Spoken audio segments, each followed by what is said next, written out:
امام الانبیاء صلی الله علیه وسلم فرمایي ښځې رالې اورې ګیله وایي رب ذوالجلال موږ ښځې پیدا کړي یو کاش چې موږ سړي وی موږ به هم ډېرې نیکۍ حاصل کړې وی. رسول الله فرمایي بیبي تا ته خپل مقام څه معلوم دی؟ هغه امام الانبیاء هغه خیر الورا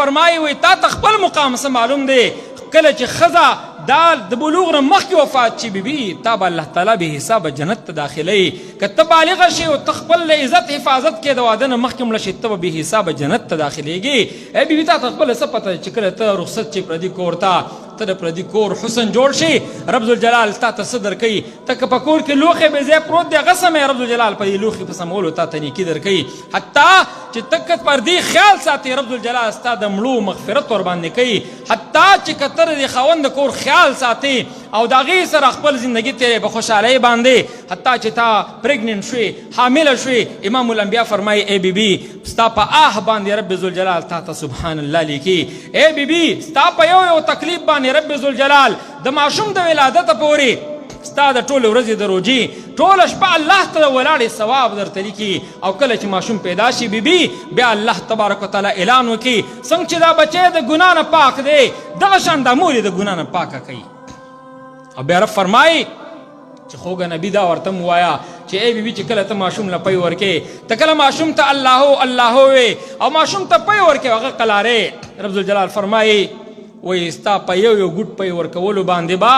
زه تا ته داسې اجر در کوم لکه یو سړی چې یو انسان ته زندګي نصیبه کي. او رب فرمایي من احیاها فکانما احیا الناس جمیعا چا چې یو انسان ته زندګۍ سهولیات فراهم کړل ګویا د تمام انسانیت ته ژوند ورکو. او څوک چې ټول انسانیت ته ژوند ورکوي محترم هغه د الله تعالی نایبي. نو دغې مور ته الله تعالی فرمایي چې ته ګویا زما نایبه یې په ځمکه باندې ته احیاء النفس کې خلکو ته زندگی ورکې. ای خویندو هغه رب ذوالجلال تا ته دا حکم کوي وقرن فی بیوتکن ولا تبرجن تبرج الجاهلیة الاولى د دنیا نه زهد اختیار کا د دنیا نه بې رغبته شه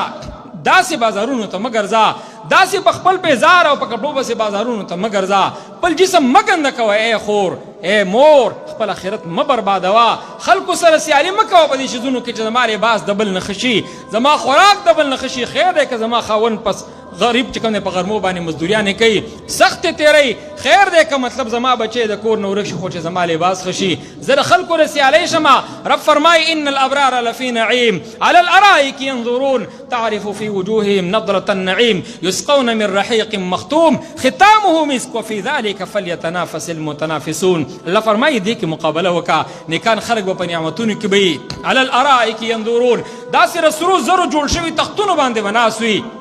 یو بل ته نظر کوي یو بل ته مقابل ناست وي یو بل سره به گپ شپ لګوي خپلو کې به یو بل سره خبرې کوي. رب ذوالجلال به ورته خپل دیدار ورکوي. رب ذوالجلال فرمایي ولدینا مزید موږ سره اضافي نعمتونه دي اضافي نعمتونه دي. مفسرین وایي د الله دیدار دی. کم رب چې د حسن خالق دی هغه رب به څومره ښکلی وي کم رب چې د حسن خالق دی هغه رب به څومره جمال والا ربي. در فرمایي د خپل خواهشات لږ کښېنوه لږ څو ورځې ژوند تېر کا زما د خاطره کور کې کښېنه خورې زما د خاطره په کور کې کښېنه. رب فرمایي ان الذین لا یرجون ای د دنیا ناز نعمتونو کې پاللیا ای د دنیا خوشحالي کوونکیا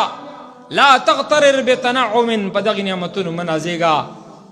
فإن العمر ينفد والنعيم يزول د عمر به دې ختم شي دغه د مخ ښکلا به دې ختم شي دا ځواني به دې رب خاورې کي دا د جسم طاقتونه به دې رب یو ځل واخلي دا هر څه به الله تعالی ختم کی نعمتونه به دنه سلب کی. او به فرمایي اذا حملت الى القبور جنازه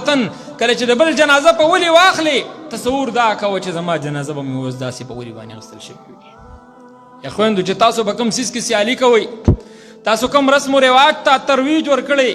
تاسو کم پر رسم و رواج باندې خپل رب ناراضه کړی دی هغه رب درته فرمایي چې کم رب ستا سفارش مونږ ته کوي فرمایي وعاشروهن بالمعروف زما له دې کمزوري مخلوق سره ښکلی وخت تېروه. هغه رب ستا باره کې فرمایي کم رب چې فرمایي ولهن مثل الذي علیهن بالمعروف د ښځې په خاوند باندې ډېر حق دی. هغه رب ذوالجلال چې ستا په باره کې رب ذوالجلال خوږ نبي په ژبه دا کلام جاري کړی دی چې کله کور کې ماشومه جنۍ پیدا شي رب ذوالجلال له اسمان نه فرشته راولیږي تزف البرکه زفا په دې کور مسلسل د الله رحمتونه ورېږي. هغه رب ذوالجلال چې هغه د خوږ نبي په ژبه مبارکه دا کلام موږ تاسو ته بیان کړی، فرمایي المرأة اذا صلت خمسها وصامت شهرها واحصنت فرجها واطاعت بعلها فلتدخل من اي ابواب الجنه شاءت. ښځه چې پنځه وخته لمونځ کوي، د خپل عزت خیال ساتي، روجې نیسي، د خاوند اطاعت کوي، رب ذوالجلال فرمایي د جنت هغه اته واړه دروازې چې کوم به صدیق اکبر ته آواز کوي، هغه صدیق چې جناب نبی کریم صلی الله علیه وسلم فرمایي رب ماره صدیق بدله په دنیا کې ور نه کړلی شوه، الله رده بدله به ته ورکړي. رب فرمایي چې کله د قیامت ورځ شي زه به غوسه یم، انتهایي په جلال کې به یم، زه به آواز وکړم محمده ته شفاعت کې چې سفارش کې چې سوال جواب شروع کا، څوک دې راوستلی دي؟ رب فرمایي ته به ما ته صدیق پیش کې زما غصه به سړه شي. هغه صدیق اکبر په باره کې رسول الله فرمایي ما د ده ښېګړې نه دي پوره کړي، ربه ده ته ته بدله ورکړي د خپل طرف نه. محترم هغه صدیق اکبر به د جنت په اته واړه دروازو باندې بللی کېږي. هره دروازه به دا فخر ګڼي چې ابوبکر صدیق په ما داخل شي، بره به په ما داخل شي. رب ذوالجلال د خوږ نبي په ژبه فرمایي ای پیغمبره ووایه د امت دې ښځو ته چې کله تاسو د صوم و صلات پابند شئ، کله چې تاسو خپل عزت حفاظت وکئ، فلتدخل من ای ابواب الجنة شاءت، تا ته به اته واړه دروازې د جنت کولاوي چې په کومه دروازه نه نوځي. زه درخواست کوم خویندو میندو ته خاص کر ما ته مشران خبرې راوړي زړه مې سخت خفه شي چې موږ د یوې ګناه تدارک نه کړی بل مصیبت باندې اخته شو. خویندو یو ورځ به الله ته تاسو ورشئ، تاسو دا رسم و رواج چې کوم شروع کړی دی، کوم د دنیا په سیالۍ کې اخته او کوم د دنیا خرافات دي، دا یې واورئ. یو اخرنۍ خبره کوم، بس اوږدېږم نه، دا خبره بلې جمعې ته کوم، صرف دا یوه خبره کوم، د مرګ پته نه لګي ځکه کوم. امام غزالي رحمه الله فرمایي چې کم سړی یا کم ښځه د دین اسلام نه خلاف رواجونو ته ترویج ورکوي، په دواړو غوږونو دا واورئ، کم سړی یا کم ښځه د اسلام د نبی کریم صلی الله علیه وسلم د احکاماتو نه خلاف یو شي ته رواج ورکوي، مرګ په ټیم کې به رب ذوالجلال د نه ایمان ختم کړي، په کفر به یې خاتموي. ته چې کومه سیالي کوي یو سیالۍ ځای بل هم شته که نه ښه، ای زما مشر ای خور و مور، د سیالۍ یو ځای بل هم شته چې رب ذوالجلال به ټول مخلوق مخې ته ودرولی، او رب ذوالجلال به اعلان کوي وامتازوا اليوم ایها المجرمون الم اعهد الیکم یا بني آدم الا تعبدوا الشیطان. ما راته نه ویلي چې شیطان بندګي مه کوئ، هله مجرمان جدا شئ، زما نه یې هله شابه خوا شئ. خو هلته به څه کوې؟ هلته به بیا څه رب ذوالجلال صفا فرمایلی یوم یفر المرء من اخیه وامه وابیه وصاحبته وبنیه لکل امرئ منهم یومئذ شأن یغنیه. هر کس دپاره به ځان حالت یې د بل نه به بې پروا کړی، بچی به یې په کار را نه شي. دغه ملګری چې ته ول هغې دپاره سیالۍ دپاره نوې نوې کپړې کې په درېیمه ورځ باندې ځې، مړي له ځې، خادۍ له ځې، هغې کې پیشنونه کې، دا به دې په کار را نه شي. رب ذوالجلال فرمایي بچی به دنه هم تختی، خاوند به دنه هم تختی، پلار به درنه هم تختی، تن تنها بلباس به دې ودروم. الله فرمایي لقد جئتمونا فرادا كما خلقناكم اول مره وتركتم ما خولناكم وراء ظهوركم. سمې چې درکړي و مال دولت دې څه شو؟ هله شابه مال دولت دومره مال له سم نشته چې ځان له بلباس برابر کړي. بیا خور د حیا لباس واغونده، خور د الله نه ویریږه، دا بې ایمانه زندګي ستا خوند نه کوي. یو ورځ به ته قبر ته کوزه شي، تنې تنها به والله به ژوندو ته د خپو کړپا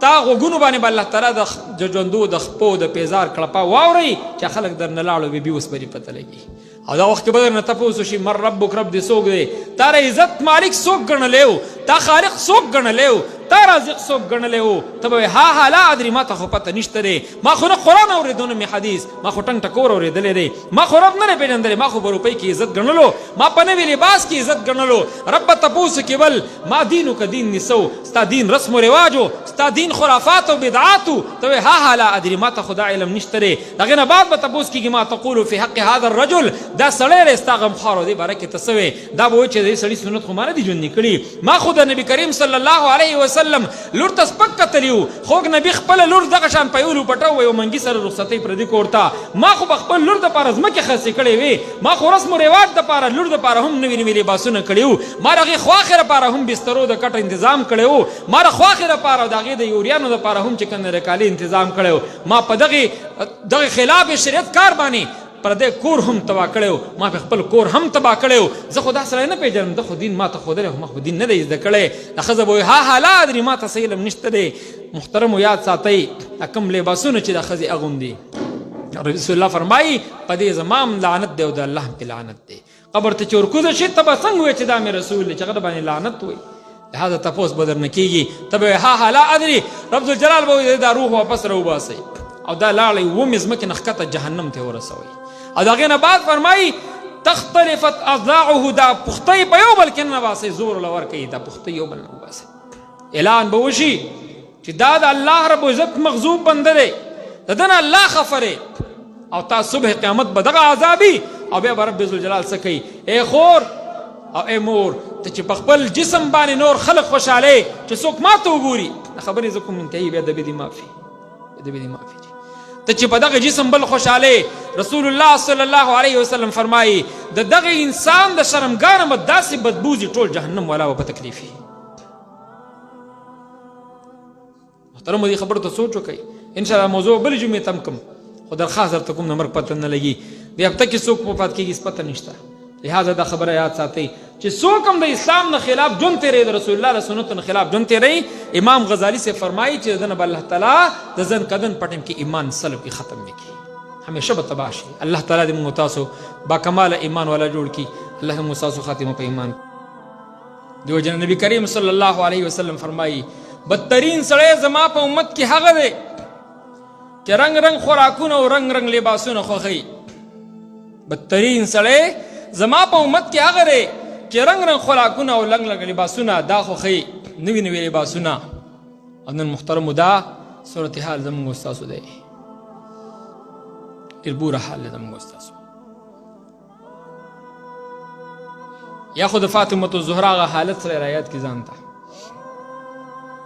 ای بیبیانو ای کورونو کې ناستو خویندو میندو دا خبرې په دواړو وګونو واورئ. تاسو نه د دغې باغ حسن هم ستاسو نه دی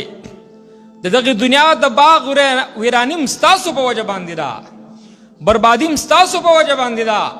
تاسو چې کوم څه شروع کړي دي یو ورځ به نبي علیه الصلاة والسلام ته ورشئ. تاسو دنیا رزله څه لګولې ده خویندو تاسو دنیا له غاړۍ ورکړې ده او د رسول الله دغه حدیث مصداق جوړ شوي چې بدترین سړی زما په امت کې هغه دی چې دا رنګارنګ خوراکونه او لباسونه ډېر خوښوي. د نبي علیه السلام فرمایلی دي یو ورځ راغی د فاطمة الزهرا فاطمه رسول الله باندې دومره ګرانه وه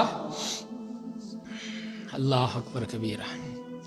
چې کله به فاطمه راتلله د رسول الله کور ته خو نبي به ورپاڅېدلو لاس نه به ونیوله لاس به له خپل کړل لور مې راغله زر زر به خپل څادر مبارک خور کو او په هغې به یې کېنول او بچیه دلته کېنه. یو ورځ فاطمه راغله وایي بابا لاسونه مې پوره شوي دي میچن مې کړې ده چېرته یو خادم راته وګوره ډېره ستړې یم کور کارونه مې ډېر دي. رسول الله فرمایي بچی زه تا تر دې پسې ذکر ښیم ماخوستن چې وده کېږي 33 پیر سبحان الله الحمدلله الله اکبر دا وایه. دغه فاطمه چې په رسول الله څومره ګرانه وه خو نبي یو ورځ کور ته ورغی ګوري د فاطمې په دې لاس باندې د سرو یو زنځیر غونده دی او پرده را ځوړنده ده خو نبي غلی واپس لاړو هېڅ یې ونه ویل لور ته هډو غږ یې ونه کړو. فاطمة الزهرا چغې کړې بابا ولې لاړې رسول الله خاموش دی ووتلو. ابو رافع راغی د رسول الله غلامو فاطمة الزهرا دروازې وټکوله وایي بیبي ولې جاړې وایي بابا رانه خفه لاړو ولې زه پوه نه شوم چې ولې خفه لاړو. راغی رسول الله ته وایي د الله رسوله فاطمة الزهرا ډېره جاړي تاسو ولې خفه شوئ وایي فاطمې په لاس باندې ما د اور زنځیر ولیدلو د اور زنځیر مې ولیدلو فاطمې د شان څه دا خو نه کوي. ابو رافع را منډې کړې وایي بیبي رسول الله خو دا فرمایي په لاس باندې وړوکی زنځیرو هغې ورکوئ شابه ویسه رسول الله ته یې وله که چې څه بکې زمانه دی پکار بابا رانه خوشحاله شي آخرت مې برباد نشي. هغه زنځیر یې ویوړو خرڅ کړو رسول الله